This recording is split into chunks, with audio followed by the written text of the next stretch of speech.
Good. Right, hey guys, we are back on our Wednesday Q&A. Today we're going to do a little quick one, but we still are going to answer most of the questions. Okay, so I'm going to adjust this super quick. Say hi, everyone. Hey everyone. Okay. Oh wait, is it on? So our first question. Oh. No, you've got people joining. Okay. Hey guys. Okay, so our first question is, what to do when my dog hates the crate? When your dog hates the crate, well, it means they're not crate trained, so go to baby steps. Don't just force them in the crate. The biggest mistake people make is they just put their dog in the crate at night or when they're leaving. Practice crate training while you're at home, while you're next to the dog. Ignore them. Do not let the dog out of the crate while they're whining or barking. Why do you use slip leads? I use slip leads because so if you use a leash clipped onto the collar and your dog pulls, it can damage their trachea. A harness teaches the dog to pull, and it can also mess up their joints. And the slip lead is just the most humane lead there is, so I love it. My dog is scared of fireworks and thunderstorms. What should I do?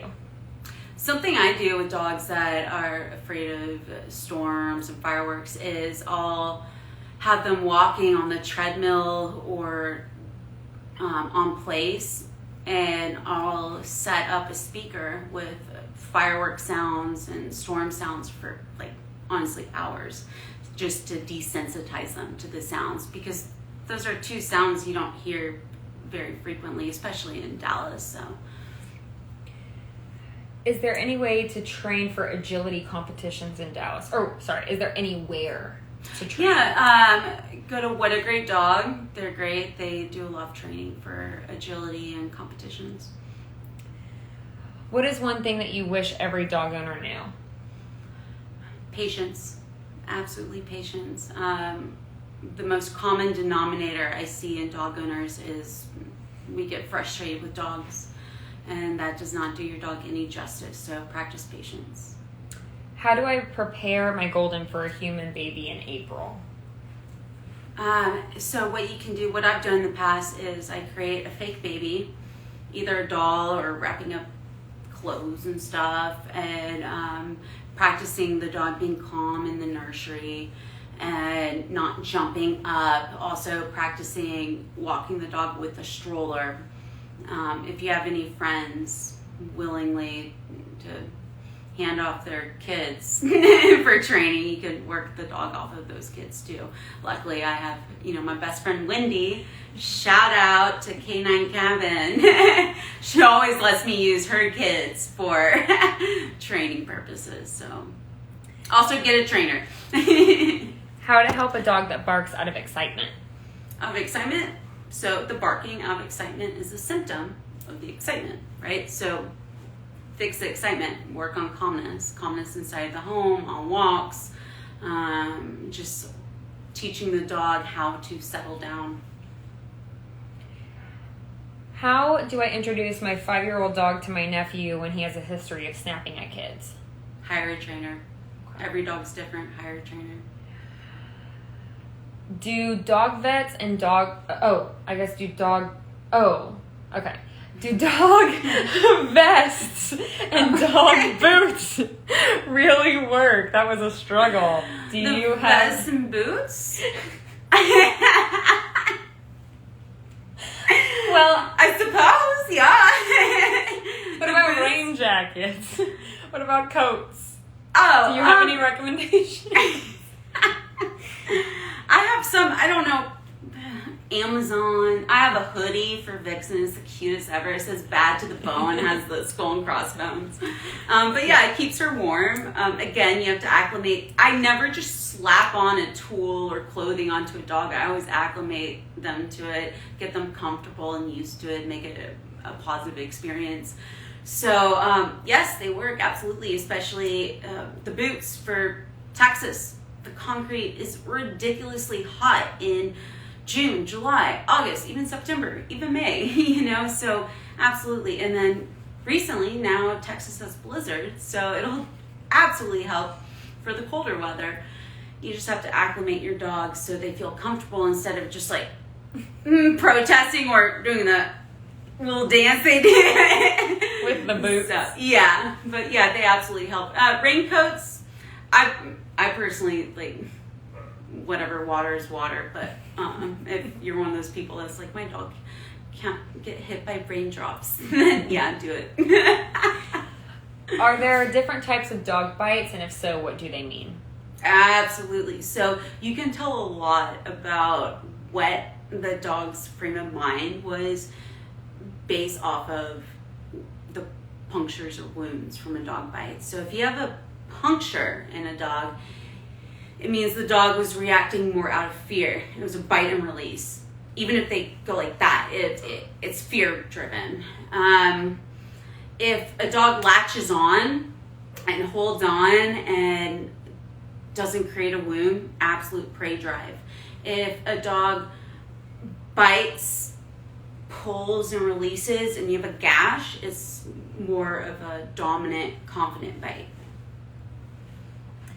How do I teach my puppy the down command? So with the down command, I always love having my fistful of treats and not showing the dog the treat, because if you show the dog the treat, what happens? They only respond to treats. So I have my target, right? And I go down the nose, along the chest, very slowly, patiently, and then I go down to the floor. So you're making like an L or a J shape, I guess, depending on how you're looking at it, but that's the best way to teach down. And if your dog is hesitant, because down is also a very submissive position, so sometimes more sensitive dogs, it takes longer to teach them, so I'll shape the behavior. So if they just do that, I'll reward. And then, I'll reward each step until they get all the way down. Every time I walk my dog outside, I have to give him a leash correction when a dog passes. Will giving him too many corrections continue to enforce the bad behavior? It won't enforce the bad behavior, but it clearly is not doing its job. A correction should be a correction and teach the dog what to do. So try different techniques, maybe even try a different walking tool, something like that. Is it okay if they take a toy to chew on their place board? Have seen this during the day. Yeah, I personally, other trainers might have their other opinions. I personally do not care. The purpose of place is to create a calm state of mind. Also, the biggest thing on place is that we do not interfere with the dog while they're on place. Place is their own area. We don't mess with them. They do their own thing. If the dog's excited and throwing things around on place, I'd probably, put up the toys. Which also leads me to another topic. You should not have your dogs with free access to toys and bones and treats. With my dogs, all of the toys are put up in places where they don't see them, they don't have access to them. And whenever we use toys, I'm engaged with them. That way it also strengthens our relationship. We always practice structured play, and we use it to just build our relationship. But if my dogs were to have just free range of toys, oh my gosh, all hell would break loose in my house, especially with the amount of dogs I have. But like right now I have, what, 23? Wouldn't know though. No dogs barking. What a concept. But so if you have your dog with a toy box that's just open, then yeah, that's fine. But also I recommend you not having just a toy box where your dog has access to it, because you want to be the most exciting thing ever. So, what can I do to get my 10-month-old puppy to stop biting me? I have tried the poking methods and having him on leash, but he holds leash in his mouth and it eggs him on. So first of all, 10 months is way, way too old to be biting you. But I see it a lot, so you're not alone. No judgment. I see it like more than not. And so the biting on you and the biting on the leash are symptoms of the problem. The problem is overexcitement. So practice place work. Another thing is sorry, I just saw something off the window. I never acknowledge a puppy, especially if they're excited. I completely ignore them until they're calm. And if you're trying the poking method and using the leash, I don't know, but I assume your hands are in action and they're moving quickly trying to handle your dog, which becomes a game. They're excited. They're like, whoa, whoa, whoa, like magic, right? So put your hands away. Don't look at the dog, because even eye contact for an overly excited dog or puppy can create more excitement. So be calm, ignore the dog, and once they're calm and laying down, still don't pet them. Don't give too much affection, especially for a dog like that. And then you can look at them and just be like, good boy, good girl, like in a calm voice. Basically, you're creating that excitement, so work on that excitement. How do I get my small dog to stop biting my stepdad's ankles? Put your dog on a leash and practice. If it's only your stepdad, maybe he's doing something in a closet, but it sounds like, honestly, place work is the number one key. You want your dog to be calm instead of reacting. We want the dog to problem solve rather than just react. So if they're, there could be many reasons why they're biting your stepdad's ankles. Are they biting other people's ankles? So there's so many things going inside of that question. So I'm just going to leave it at place work and leash your dog around him. Can we talk about dogs on the couch? Is there any time you can cuddle there? Yeah. If you have a balanced dog that is an adult dog, you can invite them up and snuggle them. I mean, Kati and Vixen, I allow them on furniture with me because they're balanced. If any dog has any behavioral issues, absolutely not. No. If it's a puppy, absolutely not. No. No. So that's why I tell people not to have their dogs on furniture, because majority of my clients and followers do not have balanced dogs. Our shout out client comment of the week is Gail, and she said, Yeah. and she said, how do I get my dog to do a handstand? Okay, well, first you can start with teaching your dog how to back up, and so you can have them on just like a little small platform and just teach them how to back up on that. And then you slowly raise it. And, oh gosh, my alarm's going.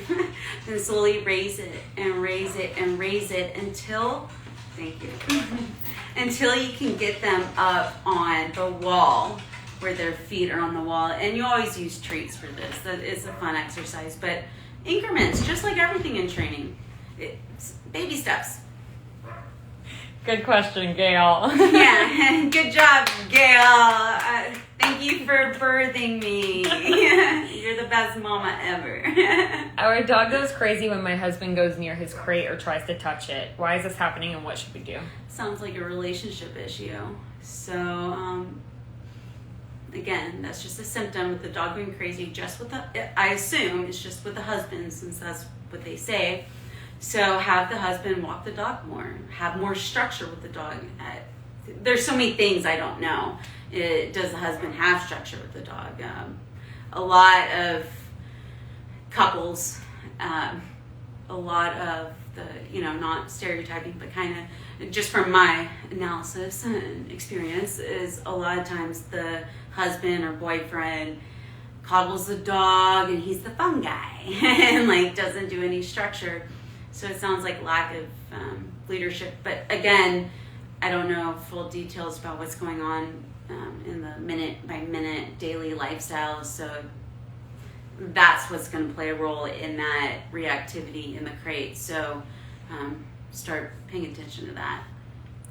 We have one on here that says, are we saying dog on couch slash cuddling in general should really only be a reward, or once they are balanced, it's cool to snuggle with them? My golden comes home from school in like 3 weeks.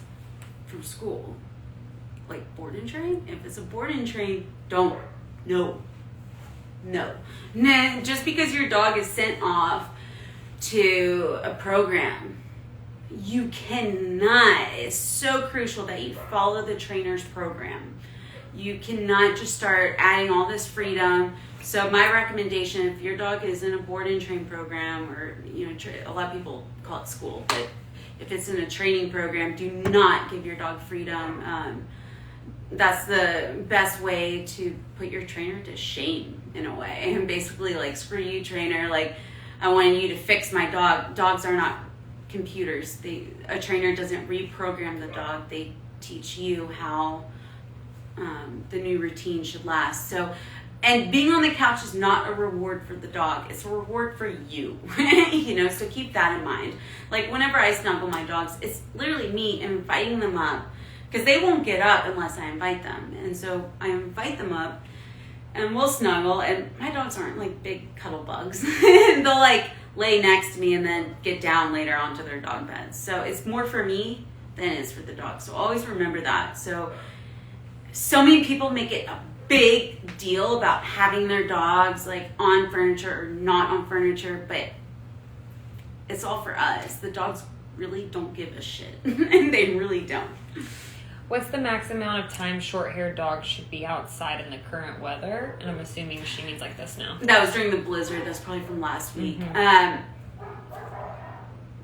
I don't know the like what vets recommend. I don't know the exact amount of time, but what I personally did was 5 to 10 minutes, because in Texas we're not built for that weather. So we didn't have any sidewalks. We literally everything was just snow and ice everywhere. So also being from the South, I don't exactly know the medical recommendation, but I did 5 to 10 minutes with the dogs here. Our last 2 questions. It is, my lab mix hates the vacuum. How do I properly show her that it's not a scary monster? Place work and use a vacuum and desensitize, especially after the dog has exercise. Okay. And then the last one is, do you recommend a first-time dog owner to get a rescue? No, I don't. I honestly don't. Most of my clients, have rescue dogs, and all my dogs are rescue dogs. But let me tell you, and I love rescue dogs, don't get it twisted, but these rescue dogs usually have PTSD. You don't know their bloodline. You don't know anything, right? And you're going to be dealing with more issues. So I honestly don't think, I think a lot of rescue dogs are adopted by the wrong people, to be honest. And I'm probably going to get slaughtered for that, but that's my humble opinion from years of working with dogs and rescues, and working with rescues since I was a baby. So know what you're getting yourself into, and also realize a lot of rescues and shelters exaggerate details about the dog you might adopt, because they just they want to get the dog adopted out because they have a wait list of dogs they need to pull from shelters. So just understand, a lot of times when a shelter says the dog can't be around it needs to be the only pet and they're a snuggle bug, it means this dog has bite history towards other animals and will be reactive on a leash.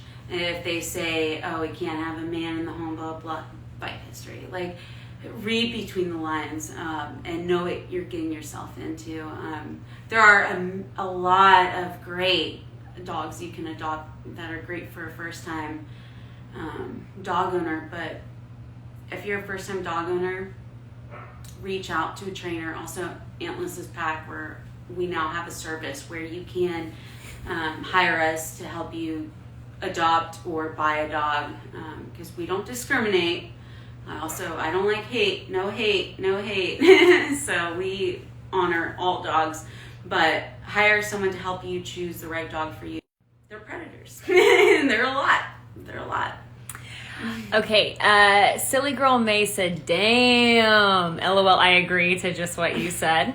And then, Gail, we just missed your question, or you just missed your question. Did she ask again? No, she's on it, though. We answered it. It'll be in the live. We answered. You don't need Winnie doing a handstand, Mom. You need her to just, like, be an old lady and chill. We don't need old Winnie doing handstands with her hip dysplasia. No. She goes, boo. That's all the questions that we have for today. Perfect. Cool. All right. Thank y'all so much. I'll see y'all next week. And yeah, have a great week. Perfect. Good job today.